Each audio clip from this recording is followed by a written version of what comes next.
Thiruvalla BPMS Uthramel 174 number ശാഖ വാർഷിക സമ്മേളനം നടത്തി. സംസ്ഥാന സെക്രട്ടറി സുഗതൻ ഉദ്ഘാടനം ചെയ്തു.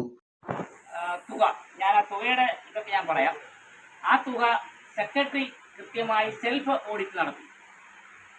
അത് ഒരാഴ്ചക്കുള്ളിൽ താലൂക്ക് കമ്മിറ്റിയെ ഏൽപ്പിക്കണം എന്നാണ് വ്യവസ്ഥ ചെയ്തിരിക്കുന്നത്. കൃത്യമായി ആരും ഇത് ചെയ്യാറുണ്ട്. ഇപ്പോൾ എൻ്റെ ശാഖാർ ചെയ്യാറുള്ള കാരണം നമ്മൾ നോക്കുമ്പോൾ പല ശാഖാരും ഇത് കൊടുക്കുന്നില്ല. ഒന്ന്, കൊടുക്കാത്തതിൻ്റെ ഒരു കാരണം ജനങ്ങളുടെ ഇടയിൽ ഒരു ആശങ്കയാണ്. കാരണം ഈ സംഘടനയിൽ നിന്ന് ആളുകൾ വിട്ടു മറ്റ് ശാഖകളിൽ പോകുന്നു, മറ്റ് സംഘടനയിൽ പോകുന്നു, ഇതിൻ്റെ സംസ്ഥാന കമ്മിറ്റി ശരി പ്രവർത്തിക്കുന്നില്ല എന്നൊക്കെ പറഞ്ഞ് നമ്മുടെ ആളുകൾ തന്നെ, നമ്മുടെ കുറേ ആളുകൾ തന്നെ ഇത് പറഞ്ഞു. അപ്പോൾ അതിൻ്റെ ഒരു പ്രശ്നം, സംസ്ഥാന കമ്മിറ്റിയുടെ അക്കൗണ്ട് അന്ന് ശരിയായി നമ്മുടെ പുതിയ ഭരണസമിതിയുടെ പേരിലില്ല. ഇപ്പോൾ അത് നമ്മുടെ പുതിയ ഭരണസമിതിയുടെ പേരിലുണ്ട്. ആ അക്കൗണ്ട് നമ്പർ ഉപയോഗിച്ചാണെങ്കിൽ നിങ്ങൾക്ക് ആ പണം, ഈ സംസ്ഥാന കമ്മിറ്റിയുടെ പണം സംസ്ഥാന കമ്മിറ്റിയുടെ അക്കൗണ്ടിലേക്ക് വിനിയോഗിക്കാൻ. അപ്പോൾ ഈ 3 കാര്യങ്ങൾ കൃത്യമായി നമ്മൾ ശ്രദ്ധിക്കണം.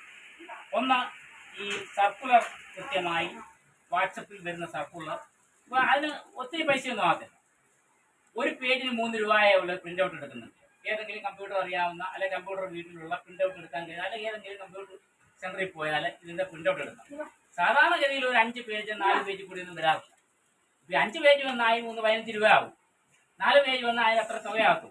ഇത് ശാഖയുടെ ഫണ്ടിൽ നിന്ന് വിനിയോഗിക്കാൻ കൃത്യമായി അത് നിങ്ങൾക്ക് ഓരോ കാര്യങ്ങൾ എന്തൊക്കെ തീരുമാനങ്ങളാണ് സംസ്ഥാന കമ്മിറ്റി. സംസ്ഥാന ഖജാൻജി മകേഷ്, ശാഖാ സെക്രട്ടറി അനിൽകുമാർ, പ്രസിഡന്റ് ഗോകുമാർ, ശാഖാ ഖജാൻജി സജി, രക്ഷാധികാരി സുകുമാരൻ എന്നിവർ സംസാരിച്ചു.